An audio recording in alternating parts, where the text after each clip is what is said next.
ബന്ദികളെ വിട്ടയക്കാൻ ഇസ്രായേലിനോട് ഹമാസ് വെച്ച നിർദ്ദേശം ഇസ്രായേൽ സൈന്യം ഗസയിൽ നിന്ന് വിട്ടുപോകണമെന്നാണ്. പക്ഷേ അത് ഒരു തരത്തിലും അംഗീകരിക്കാനാവില്ല എന്ന നിലപാട് ഇസ്രായേൽ സ്വീകരിച്ചിരിക്കുന്നു. അതോടെ ഒരു വെടിനിർത്തലിനും അതുപോലെ തന്നെ ഒരു ഒത്തുതീർപ്പിനുമുള്ള സാധ്യത തെളിഞ്ഞിട്ടില്ലെന്ന് മാത്രമല്ല, അത് ഏതാണ്ട് പൊളിഞ്ഞിരിക്കുകയാണ്. അപ്പോൾ സ്വാഭാവികമായിട്ട് ഇസ്രായേൽ ഹമാസ് യുദ്ധം രൂക്ഷമായി തുടരുന്നു എന്ന് മാത്രമല്ല, 160-ലേറെ പേർ കൊല്ലപ്പെട്ടു ഈ മണിക്കൂറുകളിൽ എന്ന വാർത്ത കൂടി വരുന്നുണ്ട്. എന്തായാലും ഒരു കാര്യം കൂടി ഹമാസ് ആവശ്യപ്പെട്ടിരുന്നു. പാലസ്തീൻകാരായിട്ടുള്ള ആയിരക്കണക്കിന് തടവുകാർ ഇസ്രായേലിലുണ്ട്, ഇസ്രായേൽ ജയിലുകളുണ്ട്, അവരെ വിട്ടയക്കണമെന്നും ആവശ്യപ്പെട്ടിരുന്നു. അതും ഇസ്രായേൽ തള്ളിയിരിക്കുന്നു. അതുകൊണ്ട് യുദ്ധം പെട്ടെന്ന് തീരാനുള്ള സാധ്യതകൾ മങ്ങിയിരിക്കുന്നു. ഖത്തറും ഈജിപ്തും അമേരിക്കയൊക്കെ ഇടപെട്ട് ഒത്തുതീർപ്പ് ചർച്ചകൾ ഏതാണ്ട് ഫലം കാണുമെന്ന തരത്തിലേക്ക് വാർത്തകൾ വന്നതാണ്. എന്തായാലും ഇസ്രായേൽ ഈ ആവശ്യങ്ങളൊക്കെ തള്ളിയതോടെ പ്രശ്നം വീണ്ടും രൂക്ഷമാവുകയാണ്. എന്ന് മാത്രമല്ല, ഇസ്രായേൽ ഈ ടണലുകളിലേക്ക്, ഗസയിലെ ഹമാസിൻ്റെ ടണലുകളിലേക്ക് കടൽ വെള്ളം ഒഴുക്കിവിട്ട് അവിടെ വല്ലാത്തൊരു പ്രതിസന്ധിയിലാണ്. ഒരു പരിസ്ഥിതി പ്രശ്നം മാത്രമല്ല, അവിടുത്തെ ജനങ്ങൾക്ക് വാസയോഗ്യമല്ലാത്ത അവസ്ഥയിലേക്ക് കാര്യങ്ങൾ എത്തുന്നു. കൃഷിയിടങ്ങളൊക്കെ തകർന്നിരിക്കുന്നു എന്നുള്ള വാർത്തകൾ കൂടി വരുന്നുണ്ട്.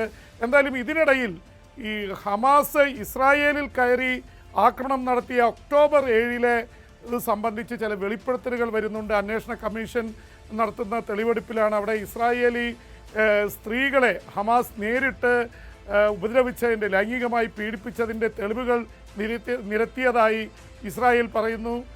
ലൈംഗികമായി പീഡിപ്പിച്ചതിൻ്റെ സാക്ഷികളുടെ വിസ്താരം നടന്നുകൊണ്ടിരിക്കുന്നു. എന്തായാലും ഇസ്രായേലിനെ ഏറ്റവും കൂടുതൽ പ്രകോപിപ്പിച്ചത് ഇതൊക്കെയാണെന്നാണ് ഇസ്രായേൽ പറയുന്നത്. ഒരുപക്ഷെ തിരിച്ചും പാലസ്തീനിൽ അല്ലെങ്കിൽ ഗസയിൽ ഇസ്രായേൽ നടത്തുന്നത് അതിനേക്കാൾ ക്രൂരമായിട്ടുള്ള ആക്രമണമാണ്. ഇപ്പോൾ തന്നെ 27,000-ഓളം ആൾക്കാർ കൊല്ലപ്പെട്ടിരിക്കുന്നു. അവിടെ സ്ത്രീകൾ മാത്രം 8,000 സ്ത്രീകൾ കൊല്ലപ്പെട്ടു. അവരൊന്നും യുദ്ധത്തിൽ പങ്കാളികളല്ല. അതുപോലെ തന്നെ 11,500-ലേറെ കുട്ടികൾ കൊല്ലപ്പെട്ടിരിക്കുന്നു. ഇത് രണ്ടും എടുത്താൽ ഏതാണ്ട് 20,000-ഓളം പേരായി. 27,000 പേർ കൊല്ലപ്പെട്ട അതിൽ 7,000 പേര് മാത്രമാണ് പുരുഷന്മാരായിട്ട് ഉള്ളത്. അതിൽ ഹമാസിൻ്റെ 9,000 പേരെ കൊല്ലപ്പെട്ടു എന്നാണ് ഇസ്രായേൽ പറയുന്നത്. പക്ഷേ അത് ശരിയല്ല എന്നുള്ളത് ഈ കണക്കുകളിൽ നിന്ന് വ്യക്തമാവും. ഒരു 5,000-ലേറെ ഹമാസിൻ്റെ പ്രവർത്തകർ കൊല്ലപ്പെട്ടിട്ടുണ്ട്. ഇസ്രായേലി സൈന്യത്തിനും 100 കണക്കിന് നാശനഷ്ടങ്ങൾ, ആൾനാശമുണ്ടായിട്ടുണ്ട്. പക്ഷേ 10,000 കണക്കിന് ഇസ്രായേൽ സൈനികർ ഇസ്രായേലിൽ ചികിത്സയിലുണ്ട് എന്ന വാർത്തകൾ കൂടി വരുന്നുണ്ട്. എന്തായാലും ഇതെല്ലാം കൂടി ചിന്തിക്കുമ്പോൾ സ്വാഭാവികമായിട്ടും ഇസ്രായേൽ ഹമാസ് യുദ്ധം വല്ലാത്ത ഒരു രീതിയിലേക്ക് പോകുന്നുവെന്നാണ് ബോധ്യമാവുന്നത്. ഇസ്രായേൽ ഹമാസ് യുദ്ധം ഗസയിൽ മാത്രം ഒതുങ്ങുന്നില്ല. ഹൂതികൾ ഇപ്പോഴും ചെങ്കടലിൽ ആക്രമണം നടത്തിക്കൊണ്ടിരിക്കുന്നു. ഈ മണിക്കൂറുകളിലും ഹൂതി കേന്ദ്രങ്ങളിൽ യമനിൽ അമേരിക്കയുടെ യുദ്ധവിമാനങ്ങൾ മിസൈലുകൾ വർഷിച്ചുകൊണ്ടിരിക്കുകയാണ്. അതിൽ നിന്നും കൂടുതൽ വ്യത്യസ്തമായിട്ടുള്ളൊരു വാർത്ത അമേരിക്കയും ഇറാനും തമ്മിലാണ്. ഇറാൻ്റെ ബന്ധമുള്ള സംഘടനകൾ അവർ ജോർദാനിലെ അതിർത്തിയിൽ പോയി US-ൻ്റെ സേനാ താവളത്തിൽ ബോംബിട്ടിരുന്നു. 3 US സൈനികർ കൊല്ലപ്പെട്ടു. ഒക്ടോബർ 7 ഇസ്രായേൽ ഹമാസ് യുദ്ധം ആരംഭിച്ച ശേഷം ആദ്യമായിട്ടാണ് അമേരിക്കയുടെ 3 സൈനികർ കൊല്ലപ്പെടുന്നത്. അമേരിക്ക അത് വലിയ സീരിയസ് ആയിട്ട് എടുക്കുകയും, പ്രത്യേകിച്ച് ഇലക്ഷൻ ഇയറാണ്, ജോ ബൈഡനെ പോലുള്ള പ്രസിഡന്റ് അദ്ദേഹത്തിന് വലിയ തലവേദന സൃഷ്ടിച്ചിരിക്കുകയാണ്. അമേരിക്കയിൽ രാഷ്ട്രീയ എതിരാളികളായിട്ടുള്ള ഡൊണാൾഡ് ട്രംപിനെ പോലുള്ളവർ വളരെ വീക്കായിട്ടുള്ള, ദുർബലനായിട്ടുള്ള പ്രസിഡന്റാണ്, തിരിച്ചടിക്കാൻ കഴിയുന്നില്ല എന്നുള്ള ആരോപണം ഉന്നയിച്ചിരിക്കുന്നു. തിരിച്ചടിക്കാൻ പദ്ധതി തയ്യാറായി എന്ന് ജോ ബൈഡൻ പറയുന്നു. എന്തായാലും ഇപ്പോൾ തിരിച്ചടിക്കുമെന്ന് ജോ ബൈഡൻ പറഞ്ഞതോടെ ഇറാൻ രംഗത്ത് വന്നിരിക്കുകയാണ്. ഇതുവരെ ഇറാൻ്റെ പിന്തുണയുള്ള ഹൂതികളും ഹമാസും ഹെസ്ബുള്ളയൊക്കെയാണ് യുദ്ധരംഗത്തുള്ളത്. പക്ഷേ ഇറാൻ പറയുന്നു അമേരിക്ക തിരിച്ചടിക്കാൻ തുടങ്ങിയാൽ ഞങ്ങൾ രംഗത്ത് വരും, പ്രത്യാക്രമണം ഇറാൻ്റെ ഭാഗത്തുണ്ടാവും.